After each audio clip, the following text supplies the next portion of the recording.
నీ ప్రేమ ధారను క్షమించి నన్ను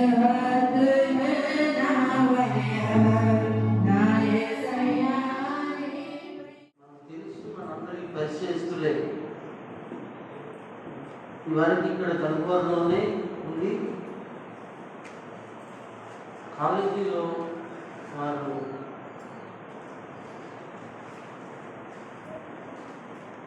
లెక్చరర్గా పనిచేసి మన మధ్యన ఎన్నో వర్తమానాలు ఇచ్చారు. ఇక్కడ ఉన్నది ఈ పాట ఉన్న పనిచే సుమారుగా వారికి నాకు దగ్గర ఒక 20 సంవత్సరాలు పరిచయం అండి. ఇంకా ఎక్కువ ఉంటుంది అనుకుంటున్నాను. కానీ చాలా వర్తమానాలు మన మధ్య అందించారు. అయ్యగారు మన వచ్చారని చూడడానికి క్రిస్మస్ జరగకముందు వస్తానన్నారు. మరి ఎప్పుడు వస్తారు అనేది నాకు అర్థం కాలేదు. అయితే మొత్తానికి రావాలి కనుక్కోవడం, అలా కనుక్కోవడం పరిచర్చ ఉందని వాళ్ళు ఎక్కువగా ఆహ్వానిస్తారు. పాస్టర్ని ఇక్కడ వాక్యాన్ని అందించడానికి వచ్చుంటారు అని అనుకుంటున్నాను. అలాగే మనం కూడా చూడడానికి వచ్చారు. వచ్చిన అయ్యగారిని దేవుని చేతులకు అప్పగించి మనం కూడా అవకాశం ఇచ్చి దేవుని పరిచయం నిమిత్తమైన దాని సమయాన్ని అప్పగిస్తున్నాం. అయ్యగారు ధర్మతరం అయ్యారు. దేవుని వాక్యాన్ని అందించాలని ప్రేమతో మనం కూడా ఆహ్వానిద్దాం.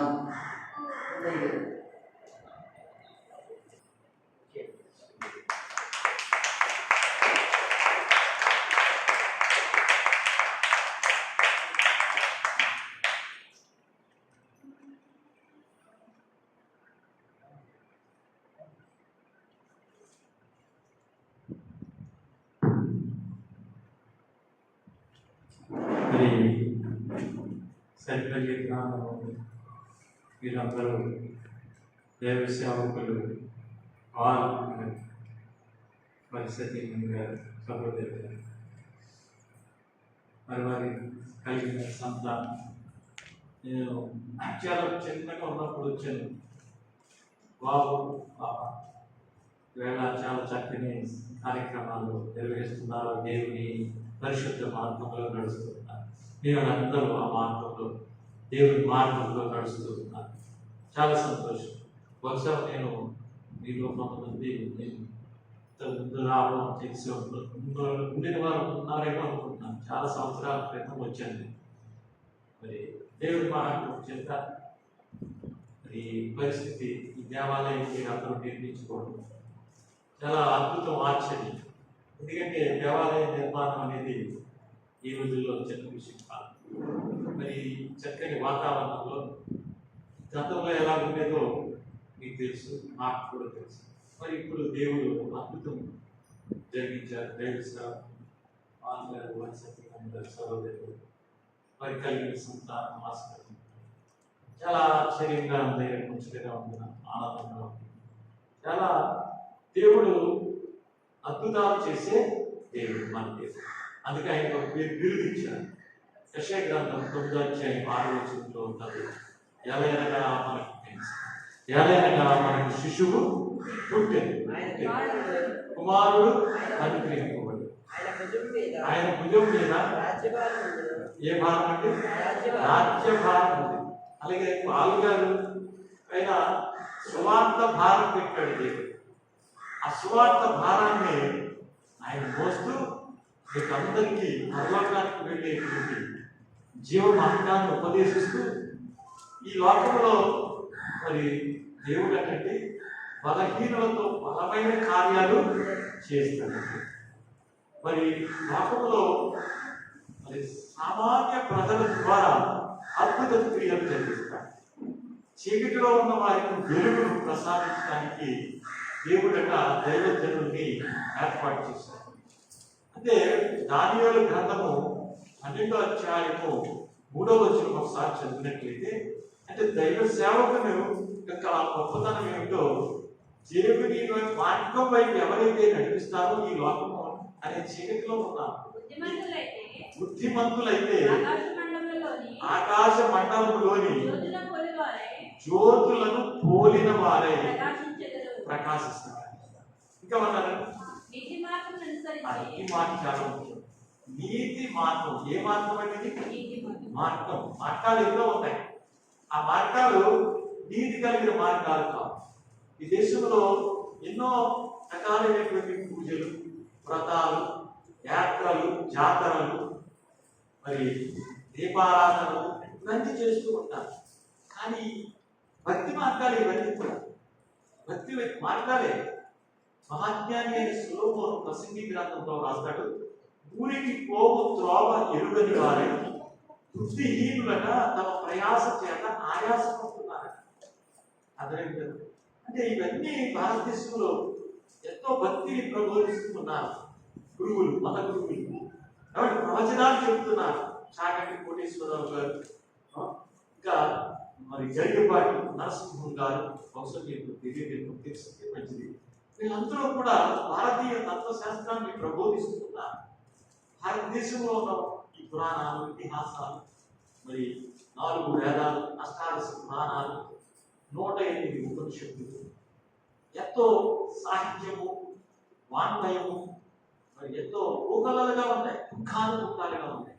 కానీ ఏవి వినడానికి బాగుంటాయి, ఆడుకోవడానికి కూడా బాగుంటాయి, కానీ నిత్య జీవానికి మార్గాలు కావు.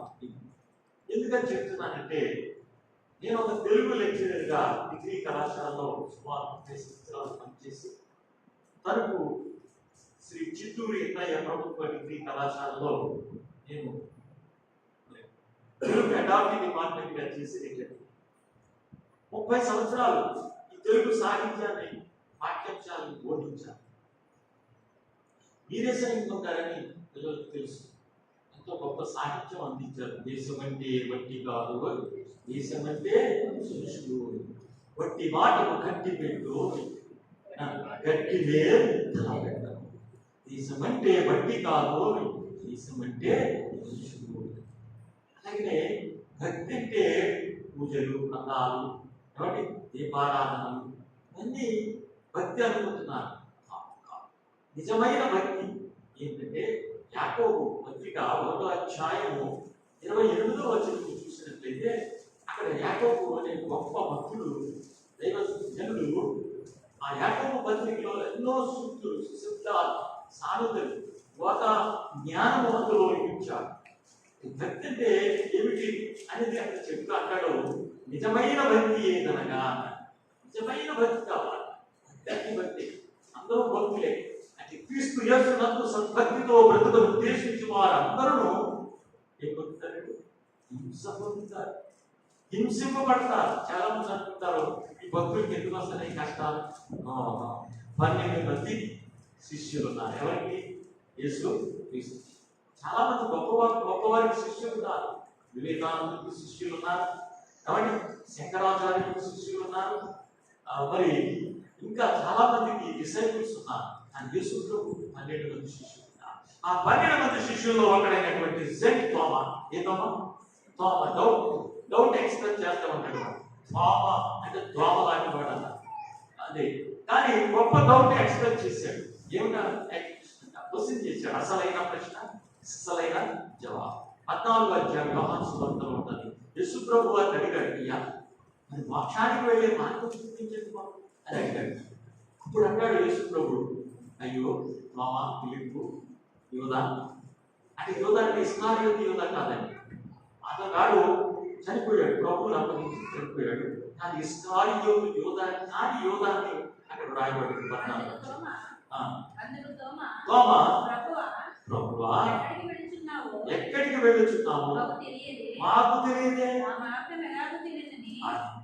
ఎక్కడికి వెళ్ళుచున్నామో మాకు తెలియదే. అవును, చాలా మంది గురువులు మన దేశంలో ఉపదేశాలు చేస్తున్నారు, ధర్మోపన్యాసాలు ఇస్తున్నారు, ప్రవచనాలు చెప్తున్నారు. కలిగి వాళ్ళు ఇలాంటి వాళ్ళందరూ అద్భుతంగా మాట్లాడుతున్నారు. ఎక్కడికి వెళుతున్నారు వీళ్ళకు తెలియదు. It doesn't know where they are going. అక్కడికి వెళ్తున్నారు వాళ్ళకి, బట్ అద్భుతమైన బోధనలు చేస్తున్నారు. కానీ అసలైన ఒక ప్రశ్న వేశాడు తోమా, ప్రభువా ఎక్కడికి వెళ్తున్నాను? ఎక్కడికి అంటే వాళ్ళకి ఆ మార్గము తెలియలేదురా ఏమిటి? ఒక ప్రశ్న వేశాడు. కానీ ఆ ప్రశ్న వల్ల ప్రపంచానికి ఒక జవాబు ఇచ్చాడు యేసు. యేసు నేనే మార్గం, నేనే మార్గం, నేను ఒక మార్గం అని అన్నాడా? అదే తీసుకుంటా. కాదంట ఆయన కూడా ఆయనే అన్నాడు. ఎంత అర్థం అర్థం కాలేదు, ఇంకా అర్థం కాలేదు. అది మంచిది, తప్పు కదా. అలాగే ఈ లోకంలో ఎంతో మంది గొప్పవాళ్ళు పుట్టారు. స్వామి వివేకానంద అంటాడు, నేనే కానీ పాలస్తీనాలో జన్మించి ఉంటే యేసు క్రీస్తు పాదాలు నా కన్నీళ్లతో కాదు, నా హృదయ రుధిరముతో ఆయన పాదాలు కడిగేవాడిని అన్నాడు. చూడండి ఎంత గొప్పగా గౌరవించాడు యేసు. అంటే యేసు అంటే ఆయనకి అర్థమైంది. కానీ but is a bit of poison అంటాడు. కానీలోనే ఉందరా కంపంత అన్నాడు, గానీలోనే ఉందరా కంపంత అన్నాడు. వీళ్ళందరూ ప్రభువుని గొప్పవారిగా కీర్తించారు. కానీ స్వామి వివేకానంద, సర్వేపల్లి రాధాకృష్ణ, కాబట్టి ఇట్లా చాలా మంది ఇంటలెక్చువల్స్ ఉన్నారు, వేదాంత తత్వవేత్తలు ఉన్నారు. సర్వేపల్లి రాధాకృష్ణ విదేశాలకు వెళ్ళి బోధ చేశాడు, తత్వశాస్త్రాన్ని బోధించాడు. ఆయన ఒక గొప్ప గురువుగా గురు పూజోత్సవం చేస్తూ ఉంటారు. విద్యార్థులకు తెలుసు, గురువులకు తెలుసు. ఆ గురు పూజోత్సవం చేస్తున్నప్పుడు ఒక శిష్యుడు వెళ్ళి ఆయన అడిగాడు, గురువు గారు మీకు ఆదాభివందనం మరి అంటే నేను నా ఇస్రాయేల్ గురువుని ఒక ఆయన ఉన్నాడు. ఆయన ఎవరంటే కొత్త నిబంధనలో ఉన్నాడైనా ఆయన పేరు యేసు క్రీస్తు. ఆయన అసలైన గురువు, లోకానికి గురువు, ప్రపంచానికి గురువు. నేను అని చెప్పి ఆ పదాభివందనం చేయడానికి వెళ్ళిన గుణవాడితో ఆ శిష్యుడితో చెప్పాడంట, అసలైన గురువు ఎవరంటే యేసు క్రీస్తు. గురు బ్రహ్మ, గురు విష్ణు, గురుదేవో మహేశ్వర, గురు సాక్షాత్ పరబ్రహ్మ, తస్మై శ్రీ గురవే నమః అని మన దేశంలో గురువుకి అత్యుత్తమైన ప్రాధాన్యత ఇవ్వబడింది. కానీ అసలైన గురువు ఎవరు? లోకాన్ని సృష్టించిన సృష్టికర్త, లోకాలను ఏడే దేవదేవుడు. అల్ఫా ఒమేగా నేనే, ఆది అంతము నేనే, ఎవ్వని చేజనించు జగమెవ్వని లోపలనుండు లీనమై, ఎవ్వని యందు నిందు పరమేశ్వరుడెవ్వడు, మూల కారణం వెవ్వడు, అనాది మధ్యలయుడెవ్వడు, సర్వము తానైన వాడెవ్వడు. అన్ని ప్రశ్నలే. ఆ ప్రశ్నలు అర్థమైతే ఎవరి చే జనించు, ఎవరి వలన ఈ సృష్టి అంతా జన్మించింది, ఎవరి వల్ల ఈ క్రియేషన్ అంతా జరిగింది. ఒకటి, ఎవరి చే జనించు. మొదటి ప్రశ్న, జగమెవ్వని లోపల నుండు లీనమై, అక్కడ లీనమై ఉంది ఈ ప్రపంచం అంతా, ఎవరిలో నిక్షిప్తమై ఉంది. ఆది అంతము నేనే, అల్ప ఒమేగా నేనే. ప్రకటన గ్రంథం 1:18 చెప్తున్నాడు, నేను మొదటి పాడను కడపటి పాడను, మృతుడనైతిని కానీ యుగ యుగములు సజీవుడు. సజీవుడు ఆయన, సజీవుడైన దేవుడై ఉన్నాడు. కానీ ఈ పాటన భాగవతంలో అడుగుతున్న ప్రశ్నలకు జగమెవ్వని ఎందు, జగమెవ్వని ఎందు పరమేశ్వరుడు ఎవ్వడు, ఎవడు దేవుడు, ఎవడు ఈశ్వరుడు, ఎవరి మూలానికి ఈ సృష్టికి మూలకర్త? పరమేశ్వరుడు ఎవ్వడు, మూల కారణం వెవ్వడు, అనాది మధ్యలయుడెవ్వడు, ఆది అంతం అయిన వాడెవడు, మధ్యలు లేనివాడు, వాని ఆత్మభౌ ఈశ్వరుని శరణంబు వేదన్. వేడుకున్నారు మన దేశంలోనంటే తత్వశాస్త్రము భక్తి తక్కువ లేదండి. కానీ ఆరాధమైన విషయం ఏంటంటే సృష్టికర్తను విడిచి సృష్టిని నిలుస్తున్నాం. అది దేవునికి ఇష్టమో కాదు. జన్మనిచ్చిన తల్లిదండ్రులకు ఏమి చూడకుండా దాన కర్మాలు పుణ్యకార్యాలు చేస్తే ఏం ప్రయోజనం? అలాగే సృష్టికర్త అయిన దేవుడిని విడిచిపెట్టి సృష్టిని పూజిస్తే నిత్య నరకానికి పోతారు. కనుక ఈ సమయంలో నేను చెప్పేది ఏంటంటే అటువంటి సృష్టికర్త అయిన దేవుడిని నీకు పాలుగల ద్వారా నీకు ఏం చేసేటంటే దేవుడు ఆ దర్శన భాగ్యం కలిగించాడు. ఆ దర్శన భాగ్యాన్ని కలిగించినటువంటి ఆ గురువు గారి ద్వారా నీకు ఒక మార్గము సరళం చేశాడు దేవుడు. ఏ మార్గం అది? మోక్ష. ఆ మోక్ష మార్గంలో ఉన్న మీరందరూ కూడా ఏం చేయాలంటే దేవుని మాటలు వినటం మంచిది, దేవుని గురించి పాటలు పాడడం మంచిదే, దేవునికి కానుక ఇవ్వడము మంచిదే. ఇవన్నీ మంచి క్రియలే. మీరు ఎంత బోధ చేసినా, మీరు ఎంత శ్రద్ధగా విన్నా, దాని ప్రకారం జీవించకపోతే ఏమీ ప్రయోజనము లేదు. బైబిల్ చెబుతున్న సత్యం అది. సృష్టికర్త అయిన దేవుడిని మరచి సృష్టిని పూజించడం ఎంత తప్పో పాపమో చూడండి. ప్రకటన గ్రంథము 3వ అంటాడు, ఈ ప్రవచన వాక్యములను త్వరగా చదువువాడును వినువాడును. తర్వాత చెప్తున్నాడు సమయం సమీపించింది. ఇక ఇశ్రాయేలీయుల మీదకి అరబ్ దేశాలన్నీ దండయాత్రించేసి, కానీ ఇశ్రాయేలీని ఎవరు ఏం చేయలేడు. ఎందుకంటే దేవుడి ఏర్పాటు జనాలు.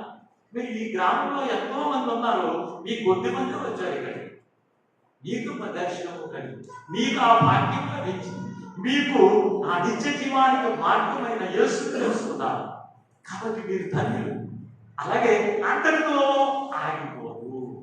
జీవితము ఏంటంటే ప్రాముఖ్యమైన విషయం ఏంటంటే చదవండి మళ్ళీ. సమయం సమీపించి ఉన్నది కనుక ఈ ప్రవచన వాక్యం ఏదో చెట్టు కింద కూర్చుని రాసింది కాదు, ఏదో ఒక ఏసీ రూమ్లో కూర్చుని రాసింది కాదు. సినీ రచయితలు రాస్తారు ఏసీ రూమ్లో కూర్చుని ఆటలు రాస్తూ ఉంటారు. ఎందుకని నాకు రాశారు అంత గొప్పగా? మనకి బైబిల్ చెప్తలేదా? ఎక్కడ చెప్తుంది? బైబిల్లో సామెతల గ్రంథము 31వ అధ్యాయము 10వ వచనం చూడండి. అంటే స్త్రీని ఆలయాన వెలసిన ఆ దేవుని రీతి ఇల్లాగే ఈ జగతికి జీవన జ్యోతి అన్నారు. అంటే ఎందుకని బైబిల్ కూడా చెప్పింది. ఉత్తమమైన స్త్రీ లక్షణాలు చెప్పింది. సంఘమే ఏమిటన్నారు? సంఘం అంటే స్త్రీ, స్త్రీ అంటే సంఘం. 12వ అధ్యాయం ప్రకటన గ్రంథంలో చెప్తాడు. కనుక 31వ అధ్యాయం 10వ వచనం చూడండి. స్త్రీకి అంత గుణవతి అయిన భార్య దొరుకుట అరుదు, అతిది ముఖ్యము కంటేను మీరందరూ స్త్రీ పుత్రులు. మీకు దేవుడు మీ ద్వారా బిడ్డలు ఇచ్చాడు లోకానికి. భర్తలు మరి బిడ్డలు, సంఘాన్ని, అది చుట్టుపక్కల ఉన్న వారికి, బంధుమిత్రులకు అందరికీ మీరు మీ వలన ఏం జరగాలి? మంచి. అలాగే సంఘంలో ఉన్న మీరు సంఘాభివృద్ధికి తోడ్పడాలి. సంఘం అంటే చాలా ప్రాముఖ్యమైనది.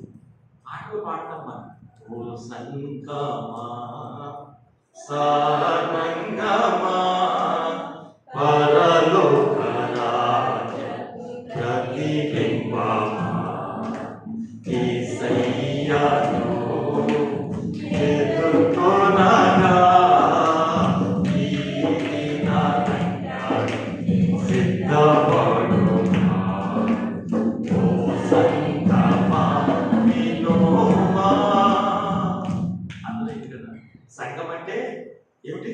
పరలోక రాజ్యానికి ప్రతిబింబం మనం. అంతేగాని ఈ లోకంలో ఏదో సంఘానికి వచ్చి వెళ్ళిపోవడం కాదు. మిమ్మల్ని దేవుడు ఏంటంటే ఇంత గ్రామంలో మిమ్మల్ని ఏర్పాటు చేసుకున్నాడు. ఆయన అనాది సంకల్పంలో మీరున్నారు, నేనున్నాను, పాలుగారు ఉన్నారు, వారి సతీమణి గారు ఉన్నారు, వారి బిడ్డలు ఉన్నారు. ఈ సంకల్పంతా ఉంది ఆయన సంకల్పం. ఇది దేవుని అనాది సంకల్పం. కనుక నేను ముగిస్తాను.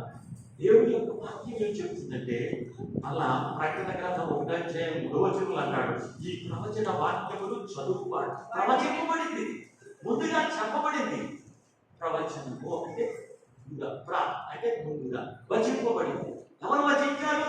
దేవుని యొక్క సేవకుడు. సుమారు 40 మంది గ్రంథకర్తలు రాశారు. ఎవరు రాసినా అది దేవుని గురించి రాశారు. ఒకదానికి సంబంధం, అనుసంధానం ఉంది. కనుక ఇంత జీవ గ్రంథంలో చెప్తున్నది ఏంటంటే ప్రవచన వాక్యములు చదువువాడు, వాటిని వినినవాడును అంతటా ఆడాడు. ఇదే ముఖ్యమైన ప్రసంగాలు చేసేవాడు గొప్పవాడు కాదు. కాబట్టి ప్రసంగాలు వినేవారు కూడా గొప్పవారు కాదు. మరి ఎవరు గొప్పవారు అంటే వాటిని విని కైకొను వారు ధన్యులు. ఉదాహరణ మాట చెప్తుంది. అబ్రహాము పిలిచాడు, పిలిచి ఏమన్నాడు? అబ్రహాము, నీ స్వజనమును నీ స్వజాతిని విడిచిపెట్టి నేను చూపించు దేశానికి వెళ్ళడం లేదు. వెళ్ళమన్న కీడ కలిగిందా పేరు కలిగింది? తొందరగా ఏదే కలిగింది. ఇది చూడు, అబ్రహాం 100 సంవత్సరాల వయసు వచ్చింది. అప్పుడు అంటాడు, ఇది ఆకాశం ఏమున్నాయి అది ఆ నక్షత్రాల వలె నీ సంతానము వృద్ధి చెంది. అబ్రహాం సంతానమే మనం. ఆదాము వారి సంతానం అది నశించిపోయింది. అబ్రహాం సంతానమే ఉన్నటువంటి మనం అనేక భాషలు, అనేక జాతులు, అనేక మరి వారి కాల రంగుల ప్రజలు, కొందరు కొట్టివారు, కొందరు పొడవైన వారు, కొందరు ఎర్రగా ఉన్నారు, కొందరు నల్లగా ఉన్నారు, కొందరు రకరకాలుగా ఉన్నారు. మనందరి కొరకు దేవుడు అంటే రక్తాన్ని చిందించాడు. ఎక్కడ ఉన్నది ఆ మాట? చెప్తారు 5వ అధ్యాయం ప్రకటన 9-10 వచనాలు చదువుకుని మనం తెలుసుకున్నాం. ఎందుకంటే ఈనాడు మనం వాక్యం వింటున్నాము, చదువుతున్నాము. ఆ పెద్దలు ఆ గ్రంథమును తీసుకొని దాని ముద్రలు విప్పుటకు యోగ్యుడకు నీవు వధింపబడిన వాడవై నీ రక్తం అంటే నీ రక్తం. ఎవరి రక్తము?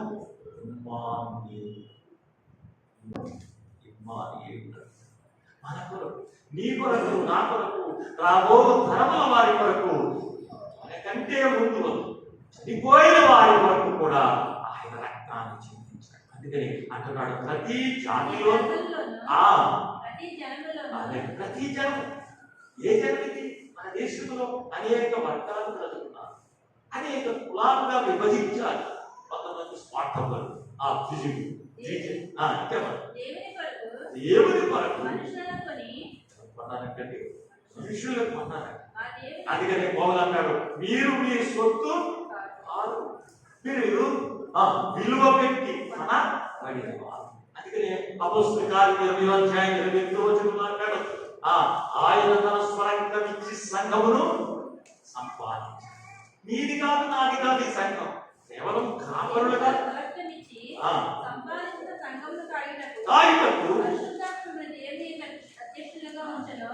ఏది ఎందు మనలను అధ్యక్షులుగా అంటే కాపరులుగా పెట్టాడు. మీకు నన్ను మనందరినీ.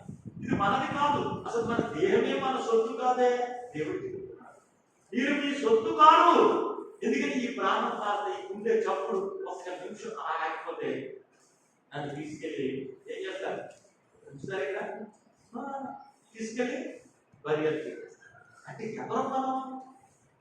ఎవరమంటే మట్టి మనుషులు. ఆయన ప్రాణం అలా తీస్తే మనం వెళ్ళిపోవాలి. కాబట్టి మనం బ్రతికి ఉన్నంత కాలము ఎలా ఉండాలంటే ఆయన యందు భయము భక్తి కలిగి జీవించాలి. మీరు మీ సొత్తు కాదు, మీరు విలువ పెట్టి కొనబడిన వారు. అందుకనే అపోస్తలుల కార్యం 20వ అధ్యాయం అన్నాడు, ఎందుకంటే ఆయన స్వరక్తం ఇచ్చి సంఘమును సంపాదించాడు. దానిని చదివితే 20వ అధ్యాయం 8వ వచనం, ఈ స్వరక్తం ఇచ్చి సంపాదించిన సంఘమును కాయుటకు మనల్ని కాపాడుగా ఉంచాడు. మరొక చూడండి, 1 పేతురు 5వ అధ్యాయం 3వ వచనం. మరొక చూడండి, మీరు చదివేస్తాం. ఎందుకంటే తన స్వరక్తం ఇచ్చి సంపాదించాడు ఈ సంఘాన్ని. నీది కాదు, నాది కాదు. మరి ఏమిటి సార్? మరి నా పాలుగారు చర్చ పాలుగారు నిలబెట్టి ఆయన కష్టపడి చెమటోడ్చి ఆరాధన చేసి ప్రార్థన చేసి కాబట్టి మీ కొరకు కన్నీరు కార్చి ప్రార్థించారు. కనుక భౌతికంగా ఎవరిది? పాల్గొనాలి. అది అబద్ధమే కాదు, వాస్తవం.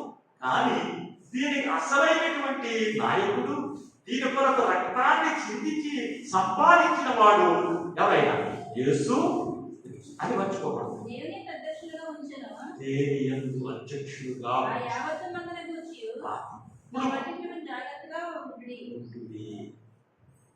అపోస్తలుడైన పౌలు ఆ అపోస్తలుల కార్యాల్లో రాస్తాడు, దేనిని కూర్చంటే మీ మట్టుకు మీరు అంటే చెప్తున్నా మేము గురువులు అని పిలువబడుతున్నా మేము. ఏమిటి ఈ భూల్పీఠం అనేదంట most dangerous place in the world అన్నాడు ఆయన.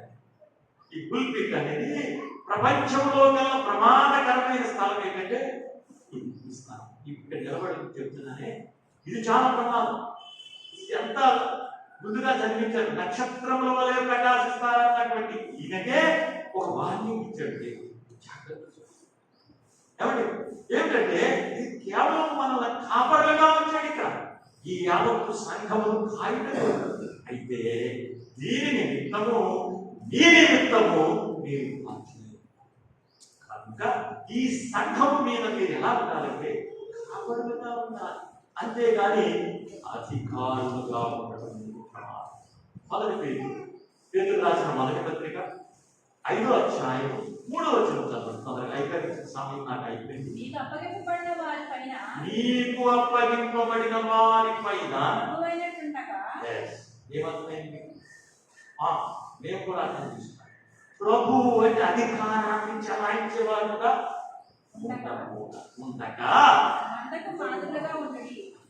ఎగ్జాంపుల్గా ఉంటారు సేవకుడైన వారు, ఆదర్శంగా ఉన్నారు సేవకుడైన వారు. అందుకని యేసు ప్రభు ఆదర్శంగా ఉన్నాడు. 12 మంది శిష్యుల యొక్క పాదాలు ఏం చేసిందంటే ఆయన పాదాలు కనిపించుకున్నాడా? చెప్పాలి తొందరగా. ప్రపంచంలో గురువులు ఏ గురువు చేయలేదు ప్రపంచ చరిత్రలో. నాకు తెలుసు, నాకు ఇప్పుడు 64 సంవత్సరాలు, 30 సంవత్సరాల పైన డిగ్రీ కాలేజీలో తెలుగు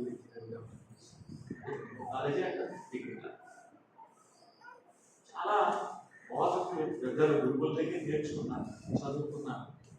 డిఎన్ఆర్ కాలేజీలో పెద్ద లైబ్రరీ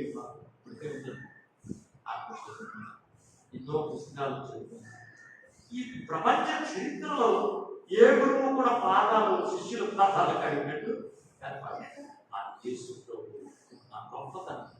వేరు ప్రియుని కన్నా నీ ప్రియుని విశేషము నా ప్రియుడు కపటవర్ణుడు, నా ప్రియుడు రత్నవర్ణుడు. అంటే నా దేవుడు పరిశుద్ధుడు, నా యొక్క పాపమున్నదని మీలో ఎవరు స్థాపించ అతని. అంటే ప్రపంచంలో ఎంతో మహానుభావులు జన్మించారు, ఎవరి మాట ఈ మాట రాదు. నా ప్రియుడు కపటవర్ణుడు అంటే పరిశుద్ధుడు. సంఘం సాక్షి ఇస్తుందండి. సంఘం అంటే ఎవరంటే మీరే, నేనే. అంటే ఆయన నా దేవుడు పరిశుద్ధుడు, నా దేవుడు రత్న త్యాగమూర్తి. కానీ శిలువ యజ్ఞం యాగం సర్వపాప పరిహారో రక్త ప్రోక్షణం ఆవశ్యకం. తద్రక్తం పరమాత్మీయ పుణ్యదాన బలియాగమని సామవేద నాట్య బ్రాహ్మణంలో చెప్తాడు. అంటే 4 వేదాలు ఉన్నాయి, అందులో ఒక వేదం ఋగ్వేదం. ఆ ఋగ్వేదం 10వ మండలంలో పురుష సూక్తంలో చెప్తాడు. సర్వ మానవాళి యొక్క రక్షణ కోసం ఆ సర్వేశ్వరుడే, ఆ ప్రజాపతి ఆ పోతన గారి వెతుగాడే ఎవరి చేయగలిగించుండగా వెంబడి లోపలముండు, ఎవరి అందు హిందూ పరమేశ్వరుడు వెంబడు, మూల కారణం వెంబడు, అనాది మధ్యలో వెంబడు సర్వము అన్నాడే. ఆహా, ఎవడు ఎవరు ఎవరు ఎవడు అంటే యేసుప్రభు అంటున్నాడు, నేనే. చెప్పండి ఏమన్నారు? నేనే మార్గము, నేనే సత్యం, నేనే జీవమును, నేనే గాడి ఎవ్వరు లేరని, నేనే గాడి ఎవ్వరు లేరని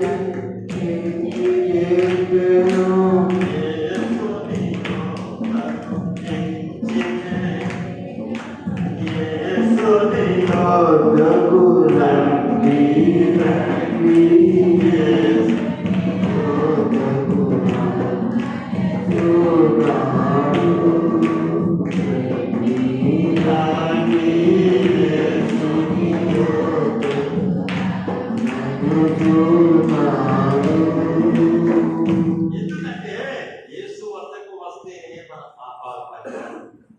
ఎందుకంటే యేసు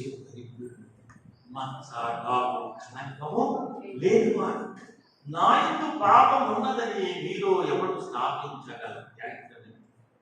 ఈ మాట ఈ దేశంలో ఏ దేశంలో పుట్టిన గొప్ప గొప్ప వారి మాట అంతా వచ్చిందా? స్వామి వివేకానంద అన్నాడా? రామకృష్ణ పరమహంస అన్నాడా, శంకరాచార్యులు అన్నాడా, మధ్వాచార్యులు అన్నాడా, రమణ మహర్షి అన్నాడా? వీళ్ళంతా గొప్పవాడు. నా యందు పాపం ఉన్నదని మీలో ఎవరు అంటే అంత మనిషి. అందుకనే యెషయా 6వ అధ్యాయంలో అంటాడు, సైన్యములకు అధిపతి అయిన యెహోవా పరిశుద్ధుడు పరిశుద్ధుడు. 3 సార్లు చెప్తున్నాడు. త్రిత్వములో పవిత్రత కలిగిన వాడు మన త్రిత్వములో అంటే తండ్రిగా పరిశుద్ధుడు. ఏమన్నాడు? నేను మీ దేవుడైన యెహోవా, నేను పరిశుద్ధుడు కనుక మీరును చెప్పండి మీరును పరిశుద్ధులై ఉండండి. పరిశుద్ధత లేని వాడు దేవుడు కాడు. తేలినా తప్పు దొరకని వాడే దేవుడు. పరిశుద్ధత కలిగిన వాడు కనుకనే ఒక నోటీస్ బోర్డు పెట్టాడు. ఏమంటే వకీలు ఏం పెడతారు? న్యాయవాది అంటే జడ్జి ఓ బోర్డు పెట్టారు. న్యాయాన్ని పరిరక్షించడం కోసం లా చదివారు. కానీ వేళ లాయర్స్ అందరూ లయర్స్ అయిపోయారు అంటారు గాంధీ గారు. లయర్ అంటే అబద్ధం, లాయర్ అంటే న్యాయాన్ని గురించి పోరాడు. ఆయన జన్మ పవిత్రమైంది. చూడండి, ఎందుకంటే మత్తయి సువార్త 1వ అధ్యాయంలో అబ్రహాము ఇస్సాకును కనెను, ఇస్సాకు యాకోబును కనెను, యాకోబు యోధాను కనెను అని వస్తుంది. 16వ వచనం చూడండి, మరియ యందు యేసు యాకోబు మరియ భర్త అయిన యోసేపును కనెను, ఆమె యందు క్రీస్తును బట్టి యేసు పుట్టెను. ఈ బైబిల్లో మిస్టరీ ఉన్నది, మర్మం ఉన్నది, పచ్చిక మేత ఉన్నది, పద్మముల మేత ఉన్నది. చాలా సంతోషం. మధ్యకు సోదరి పాల్గొని వారి సంఘాన్ని గురించి శ్రమించి చాలా అద్భుతం ఆశ్చర్యం. ఇది అంత మరి కోటీశ్వరులు కట్టడమే కష్టంగా ఉంది కదా. కాబట్టి మీరందరూ ఇంత మంచి మందిరాన్ని నిర్మించుకున్నారు. వారి యొక్క సారథ్యంతో దేవుడికి ఎంతో మహిమ కలిగించాలని ఆనందిస్తూ మరి సాయంత్రం వల్ల నాకు క్రిస్మస్ కార్యక్రమానికి వెళ్ళాలి అంటే స్కూల్ దగ్గర నేను అందరికీ తెలియజేసేది ఏంటంటే అందరం కూడా దేవుని యొక్క మహిమ పరిశుద్ధత ఆయన రాజ్యంలో ప్రవేశించాలంటే జన్మ దినోత్సవాలు జరుపుకోవడం మంచిదే. అయితే ఎందుకంటే ముఖ్యముగా యేసు వలే బ్రతుకు ఎవరిలాగా పౌరులు అంటాడు, అపోస్తుడైన పౌరులు, నేను క్రీస్తును పోలి నడిచినట్టు మీరును నన్ను పోలి. అసలు అలాంటి పోవాలి అంత ధైర్యం ఏమవుతుందని ప్రవక్తలు ఉందా? లేదు, కష్టం. ఆయన పోలి నడుచుకున్నవాడు కష్టం కదా. ఆయన అపోస్తుడైన పౌరులు అంటాడు, నేను పోలి నడుచుకున్నాను. ఎవరిని పోలి? వేళ సంఘంలో ఉన్న నీవు నేను ఆ మాట అనే శక్తి ధైర్యం ఉన్నదా ప్రశ్నిస్తున్నాను. ఆ స్థాయికి అప్పదంతలు 60 ప్రియుడు నా ప్రియుడు నా ప్రియుడు. కొంతమందికి ప్రియుడు గాంధీ గారి ప్రియుడే. గాంధీ గారు ఎంతగానో కొనియాడాడు. చాలా సంతోషం చూపిస్తాను. సహోదరి క్రీస్తును పోలి మనం ఈ క్రీస్తు యొక్క జననం పవిత్రమైంది. ఎందుకంటే పురుష సంయోగము లేకుండా జన్మించాలి. 108 ఉపనిషత్తులు ఉన్నాయి. అందులో ఒక ఉపనిషత్తు ప్రశ్న పురుషుడు. ఈ ప్రశ్న పురుషత్తులు అంటాడు, ప్రజాపతి సరసి ప్రజాయాసి పుత్యం ప్రాణ ప్రతిష్ట అంటే దీని అర్థం అంటే బైబిల్లో ఉన్నదే. ఏమంటే మీకు ఒక సూచన చేస్తున్నాను, కన్యక గర్భవతి అయి కుమారుని కనుము. ఈ గర్భవతి కావడం ఆశ్చర్యం కదా. కాబట్టి పిల్లలు చదువుతున్న వాళ్ళు ఉన్నారు. ప్రపంచంలో 7 వింతలు ఉన్నాయన్నారు. ఏ వింత? మన దేశంలో తాజ్మహల్ ఒక వింత. ముంతాజ్ బేగం కోసం ఆయన భర్త అయిన సత్యవానుడు నిర్మించారు. అంత ప్రజాధనమే లేదు. ప్రజల కష్టార్జితకు పెట్టిన ఆ యొక్క తాజ్మహల్. ఏమండి, ఆ తాజ్మహల్ నిర్మాణానికి వాళ్ళెత్తిన కూలీలు ఎవ్వరు, ప్రభు వ్యక్తిన పల్లకి కాదు, అది మోసిన భోగీలు ఎవ్వరు అంటాడు సృష్టి సాధువాద. ఇవన్నీ అవసరం లేదు కానీ అదొక వింత రాజమహల్. రెండోది ఈడెన్ గార్డెన్స్. ఏమండి మూడోది ఏంటంటే పిరమిడ్స్ ఈజిప్ట్. తెలుసు కదా మీ అందరికీ వింత. వింత ఇంకా గర్భం ఎలా ఇది అవి తీసుకోవాలి. ఆ దయాప్రాప్తురాలని మర్యాద అంటది. ఆ దూత వచ్చి దయాప్రాప్తురాలా నీకు శుభమవుతుందా అనేటప్పటికీ వెంటనే ఆశ్చర్యపోయిందామని. అప్పుడు ఇది ఎలా సాధ్యము అంటే దూత చెబుతుంది, ఇది దేవుడికి సాధ్యం, ఇది పరిశుద్ధాత్మ వల్ల కలిగింది. ఏమిటి? వాని ఆత్మభౌ ఈశ్వరుని శరణం వేడదు. నేను ఇక్కడ ధ్యాన కాలేజీలో చదువుకున్నాను. మా గురువు గారు సీతారామరాజు గారు సాంస్క్రిట్ లెక్చరర్. ఆయన అడిగారు, గురువు గారు ఆత్మభౌడు అంటే ఏమిటంటే చెప్పాను. ఆత్మభౌడు అంటే స్వయం భౌడు. ఈ సృష్టిలో ఆదిలో ఉన్నవాడు, అనాదిలో ఉన్నవాడు, సర్వము తానైన వాడు. యేసుప్రభువుల వారు పరిశుద్ధంగా కలిగి జన్మించాడు, పరిశుద్ధాత్మ వల్ల పుట్టినాడు. ఆయన అటువైపు మనం చేరాలంటే ఆయన మానసంగిని కలిగి జీవించాలి. చాలా సంతోషము. మధ్యాహ్న కాల సమయంలో మన బాగా సమయాన్ని బట్టి మీ అందరికీ నేను తెలియజేసింది ఏంటంటే నిజమైన క్రిస్మస్ ఏంటంటే నిజమైనటువంటి పరిశుద్ధత, ఆ మరియమ్మ వలె పవిత్రత కలిగి, ఆ యోసేపు వలె విశ్వాసము కలిగి, ఆ యొక్క వల్ల విజ్ఞానుల వలె మనం ఏం చేయాలంటే విన్న వాటిని కన్న వాటిని ప్రచారము చేస్తాం. దేవుడి సువార్త ఒక పౌలు గారి ద్వారానే, ఏమంటే ఒక నాలాంటి వారి వల్ల జరిగేది కాదు. మీరు కూడా ఒక స్వార్థికులుగా కావాలి, మీరు కూడా ఒక పత్రిక వలె కావాలి. మీరు కూడా మీకు తెలిసిన సత్యాన్ని క్రీస్తుని గురించి ప్రభు అందుకలేని మళ్ళీ ఏమంటే ఆ సమరయ స్త్రీ ఏం చేసింది? ఇదిగో చేసిన బట్టి నాతో చెప్పిన వాడు ఇది ఉన్నాడు మెస్సియా. వాళ్ళు అంటారు, వాళ్ళు తెలుసుకున్నారు, అబ్బా నువ్వు చెప్పిన దాన్ని బట్టి కాదు కానీ ఈయన నిజముగా ఎవరు మెస్సియా. కాబట్టి చాలా సంతోషం. మరి ఈ దివ్యమైనటువంటి ఆదివారం యేసు ప్రభు వారు చావును, సమాధిని, పంటను, ముద్రను, కావని, లోకమును, లౌక్యమును సమస్తము జయించాడు. అట్టి జయ జీవితం మనం కూడా కలిగి ఉంటేనే చివరిగా ఏమంటున్నాడంటే ఆయన జననములో పరిశుద్ధత ఉంది, ఆయన జీవితంలో పరిశుద్ధత ఉన్నది. ఆయన మరణించి లేచి ఆయన అంటున్నాడు, ప్రయాసపడి భారము పోయి సమస్తమైన వారలారా జయించిన వాడు. చివరిగా ఈ మాట చదివించాను. చాలా సమయం అయిపోయింది, సమయం తీసుకున్నాను. చూడండి ప్రకటన గ్రంథం 3వ అధ్యాయం 19-20 వచనాల్లో ఒక దివ్యమైన మాట మనకు కనిపిస్తుంది. ఎందుకంటే మనము జయ జీవితము కలిగి జీవించకపోతే ప్రకటన గ్రంథం వారు మనలో నుండి బయటపెట్టేది కానీ వారు మన సంబంధులు కాదు. 3వ అధ్యాయం చూడమ్మా 19-20. ఇందువలన మనం సత్య సంబంధులమై ఎదుగుము. చదువు. దేవుడు మన హృదయము కంటే 20 వచ్చింది.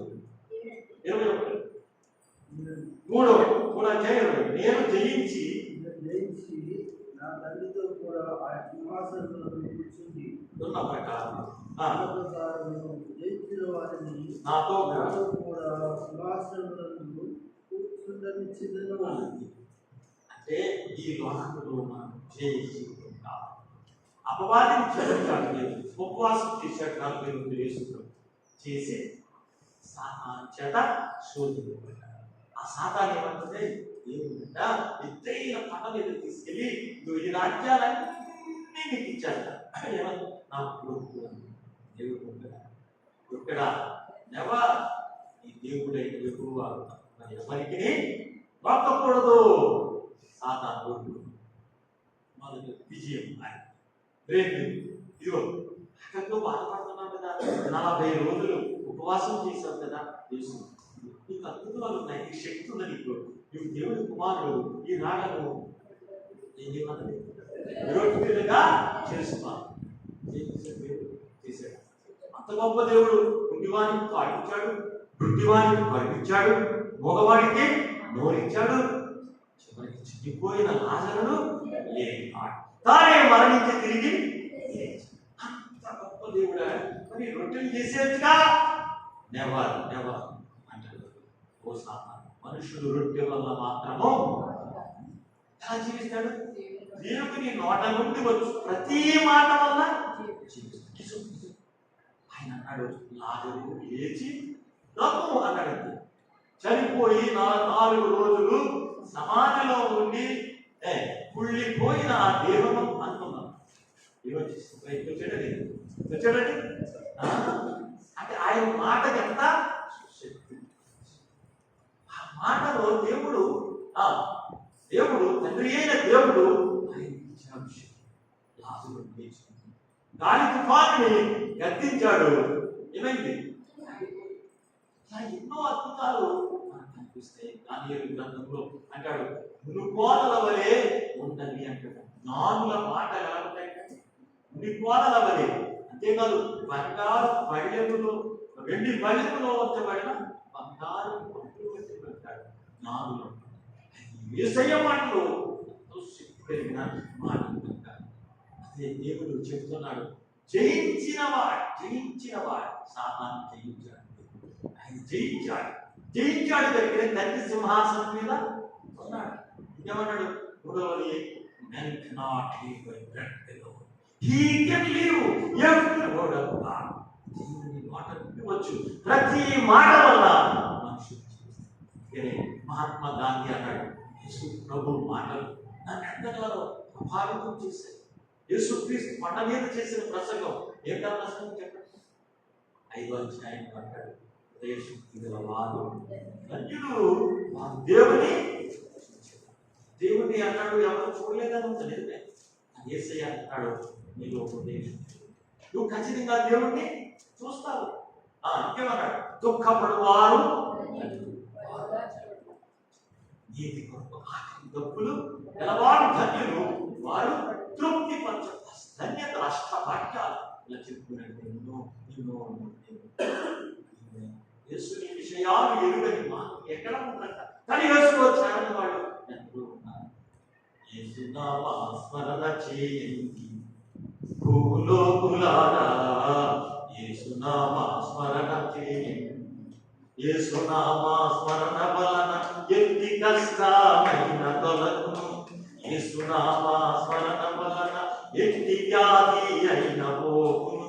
యేసునామ స్మరణ వలన ఏది రాదు ఏది పోదు. యేసుని ధ్యానించుచుండండి భూలోకులారా, యేసుని ధ్యానించుచుండండి. యేసునామ స్మరణ, యేసునామమును స్మరించడం వల్ల ఎట్టి వ్యాధి అయిన, ఎట్టి భూతమైన, ఎట్టి దుష్ట శక్తులైన ఇట్టి దేవుడు, ఇట్టి నరుడు. ఎట్టి దేవుడు నీటి మీద 5 రొట్టెలు 2 చేపలు 5,000 మందికి పంచినవాడు. ఏమండి? నీటి మీద నడిచినవాడు. ఆయన కూడా కలిగి ఉన్నాడట. ఏంటంటే ఎంత గొప్ప దేవుడు! 5 రొట్టెలు 2 చేపలు 5,000 మందికి పంచిన దేవుడు ఆకలి కొన్నాడు. గొప్ప విషయం చెప్పాలి. ఆయన కన్నీరు దాచేటట్టు ఎంత గొప్ప మానవీయత. హ్యూమన్ ఫీలింగ్స్ ఉన్నాయి. వాటి దేవుడు కూడా మనకి కన్నీరు దాచాడు. ఎప్పుడు దాచాడు చెప్పండి? చెప్పాలి. పొరవాడు యువకులు రాజు చనిపోయినప్పుడు ఏమన్నారు వాళ్ళందరూ? ఎంత అందరూ ఇంతగానో వాళ్ళ యొక్క ప్రేమ గురించి చెప్తున్నప్పుడు వేసి అర్థం ఏడుస్తుంది. ఏసయ్య, నీకు ఉంటే నా తమ్ముడు చనిపోడే, నువ్వు లేవు అంటే అంటున్నాడు. ఉత్థానము జీవమును నేనే, నా యొక్క విశ్వాసం వచ్చిన వాడు మరణించినను తిరిగి మరి ఎన్నటికీ చనిపోడు. అంటే ఎప్పుడైతే నువ్వు బాప్తిస్మం తీసుకుని బాధ మనసు పొంది దేవుని మార్గంలో పవిత్రంగా జీవిస్తావో, నువ్వు 2వ మరణాన్ని ఎదుర్కోగలుగుతావు. అందుకని అక్కడ అంటున్నాడు దేవుడు, నువ్వు నేను జయించి, ఏం చేశాడు? సాతాన్ని జయించాడు. కష్టాలు నష్టాలు ధరించాడు. శిలువ మాడ మీద వేలాడాడు. యజ్ఞమైపోయాడు. తన కొరకు తన ప్రాణాన్ని పశువుల పాటలో పుట్టాడు. అంత దేవుడు నీ కొరకు నాకు నరుడుగా ఫిలిప్పీయులకు రాసిన పత్రిక 2వ అధ్యాయం 5వ వచనం చదువుతుంటాడు. దేవుడు వాడు దేవుడితో సమానంగా ఉంటున్న విడిచిపెట్టకూడని భాగ్యం అని ఎంచుకొనలేదు కానీ దాసుని రూపంలో ఇంకా చేశాడు. తను తాను ఎంతగా అంటే శిలువ మరణము పొందునంతగా ఆయన తగ్గించుకున్నాడు. అందుకనే లాభం ఏంటి? అన్ని నామముల కన్నా అన్ని నామముల కన్నా ఎందుకని అందరికంటే జీరుడై ఆయన మనలను ధనవంతులను చేయగలడు. ఆయన దరిద్రుడు, ఆయన అన్నీ ఉండి ఏమీ లేనివాడైపోయాడు. విత్తనంబున మహావృక్షంబు నిమిలించి సృష్టించి గారడి చేయువాడ. మరి చెట్టు విత్తనం కడుపులో శిశువును కల్పించి 10 నెలలు మోయించి పోయువాడ. వటమరింపకముందే పుష్ప సంతతులకు వింతగా నవ్వులు పేయువాడ. చూడండి రంగులు. అలాగే ఆ గులాబీ పువ్వు చూడండి, రకరకాల పుష్పములు ఉన్నాయి. లోపలికి వెళ్ళి ఎవరైనా రంగు వేశారా? ఎవరు వేశారు? మన తాత వేసాడా? మన తాత వేశారు. ఆయన సృష్టిలో ఉన్న అద్భుతం అది. అంతేగా సద్భక్తవరులకు సాక్షాత్కరించి ఉన్న చోటెరిగింపకున్నవాడ.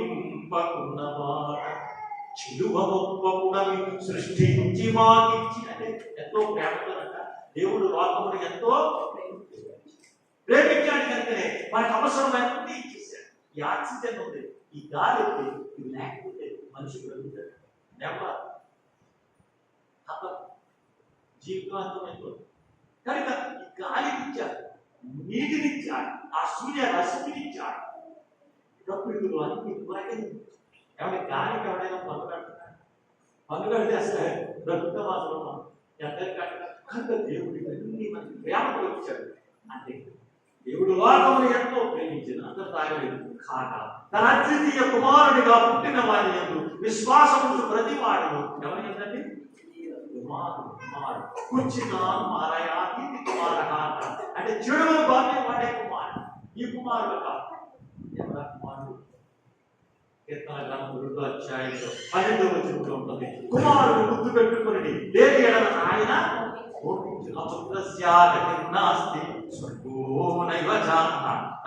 అసలైన పుత్రుడు ఎవరంటే యేసు. ఆ యేసు ప్రభు ఏం చేశారంటే సాతాను జయించాడు, లోకం జయించాడు, అపవాదిని లౌక్యం జయించి అంటున్నాడు ప్రకటన గ్రంథము 3వ అధ్యాయం 21వ వచనం. నేను జయించి తండ్రి సింహాసనం మీద ఉన్నాను. అలాగే జయించిన వాణిని ఈ ఒక్క మాట నేను చూస్తాను.